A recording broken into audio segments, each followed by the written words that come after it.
নমস্কার বন্ধুরা, আমি অগ্নিশ্বর দাস এবং আমার চ্যানেলে আপনাদের সকলকে ফের একবার স্বাগত জানাচ্ছি। বন্ধুরা, আজ আমি চলে এসেছি আরেকটি বুক রিমাই পর্ব নিয়ে। তো চলুন আর দেরি না করে দেখে নেওয়া যাক। বন্ধুরা, যেমনটা দেখতে পাচ্ছেন, আজকের বইটির নাম হচ্ছে আমার এক অত্যন্ত প্রিয় লেখক হিমাদ্রি কিশোর দাশগুপ্ত রচিত যুদ্ধযোগন যখন নামের উপন্যাসটি। বন্ধুরা, এটি হার্ড কভারের বই এবং এটি শিশু সাহিত্য সংসদ থেকে প্রকাশিত এবং এর বর্তমান বাজার মূল্য হচ্ছে মাত্র 60 টাকা। বন্ধুরা, এটি একটি অত্যন্ত সুন্দর উপন্যাসের বই। অবশ্য উপন্যাস না বলে উপন্যাসিকা বললে মনে হয় বেশি ভালো হয়, কারণ এটি মাত্র 90 পৃষ্ঠার উপন্যাস। এই যেমন দেখতে পাচ্ছেন 90 পৃষ্ঠা, এবং এতে খুব সুন্দর সুন্দর ইলাস্ট্রেশন দেওয়া আছে এবং পেজ কোয়ালিটি খুবই সুন্দর, এবং এটি নিয়ে আপনাকে কোনো নিরাশ হওয়ার কোনো জায়গা নেই এখানে। বন্ধুরা, এবার আমি এছাড়া বইটিতে তেমন আর কিছু দেখার মতো নেই, তবে এবার আমি মূল কাহিনীতে আসছি।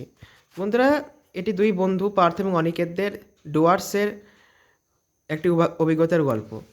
তারা দুজন ডুয়ার্স বেড়াতে এসছে ছুটিতে, একটু অরণ্য দর্শনে, এবং সেখানে তাদের এক অত্যন্ত পরিচিত বন্ধু দুর্জয়ের সাথে পরিচয় হয়।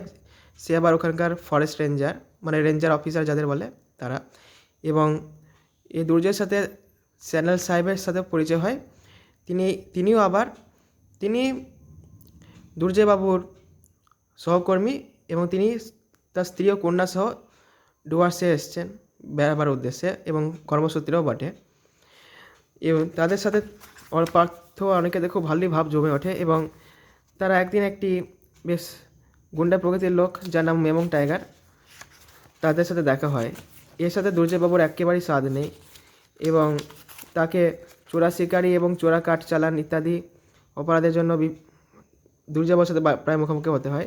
এবং এই উপন্যাসে আপনি ফিলবি নামের একটি চরিত্রকেও পাচ্ছেন। সে নিজেকে বিদেশি বলে জাহির করে এবং ফটোগ্রাফার হিসেবে সে জঙ্গলে থাকে, মানে যেখানে তারা এসছে। তো এমত অবস্থায় ভালোই চলছিল, তারা দুজন খুব ভালোভাবেই ঘুরছেন।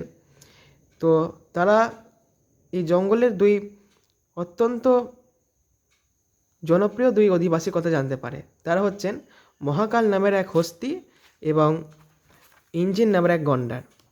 এই মহাকাল এবং ইঞ্জিনের মধ্যে এতটুকু স্বাদ নেই বন্ধুরা। এরা দুজনে একেবারে সাপে নেওয়ালের সম্পর্ক, একে অপরকে দেখলে একেবারে ক্ষেপে ওঠে এবং আক্রমণ করে বসে, এবং অসম্ভব লড়াই হয় দুজনের মধ্যে।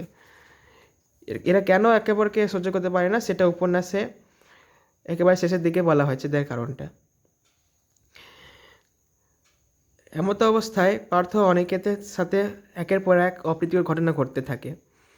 প্রথমত, যে ফিলবি নামে সে ভদ্রলোক একদিন হঠাৎ করে উধাও হয়ে যান, এবং তারা ধরেন না যে তিনি একটি বাঘের খপ্পরে পড়েছেন, মানে মারা গেছেন আর কি। এবং পার্থ এবং স্যানেল সাহেবের ছোটো মেয়ে যার নাম হচ্ছে থই, তারা কিডন্যাপ হয়ে যায়। কারা তাদের কিডন্যাপ করলো এবং কেন করলো সেটা, সেই সূত্র উদ্ধারের জন্য অনিকেত এবং দুর্জয় এবং স্যানেল সাহেব একটি রহস্যময় অভিযানে বেরিয়ে পড়েন, এবং সেখান থেকে গল্পটি একটি আলাদাই মোড় নেয়। বন্ধুরা, হিমাদ্রি কিশোর দাশগুপ্ত আমার অত্যন্ত প্রিয় লেখক, এবং তিনি এই পশু প্রাণী ভিত্তিক উপন্যাসের ব্যাপারে খুবই অসাধারণ একজন ব্যক্তিত্ব। ওনার অ্যাডভেঞ্চারমূলক কাহিনী আমার অত্যন্ত ভালো লাগে, এবং এই কাহিনীটিও সেই গোত্রেই পড়ে। এই কাহিনীটি আমাকে বিন্দুমাত্র নিরাশ করেনি বন্ধুরা, এবং এই কাহিনীর শেষে এক অসম্ভব প্লট টুইস্টও আছে বন্ধুরা, যেটা শুনলে আপনারা একেবারে চমকে যাবেন। বন্ধুরা, আপনারা চাইলে বইটি কিনে ফেলতে পারেন। আমি কথা দিচ্ছি যে আপনারা মোটেও নিরাশ হবেন না।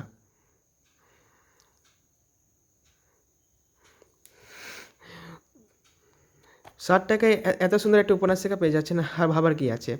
এটি সব বয়সের পড়ুয়াদের জন্য, মানে পাঠকদের জন্য উপযুক্ত। তো বন্ধুরা, আজকের জন্য এটুকুই। ভিডিওটি যদি পছন্দ হয়ে থাকে তো লাইক করবেন, এবং এই ধরনের আরও ভিডিও পেতে চাইলে আমার চ্যানেলটিকে সাবস্ক্রাইব করবেন, এবং কেমন লাগলো ভিডিওটি সেটি আমার কমেন্ট সেকশনে জানাতে বলবেন না। শুভরাত্রি বন্ধুগণ।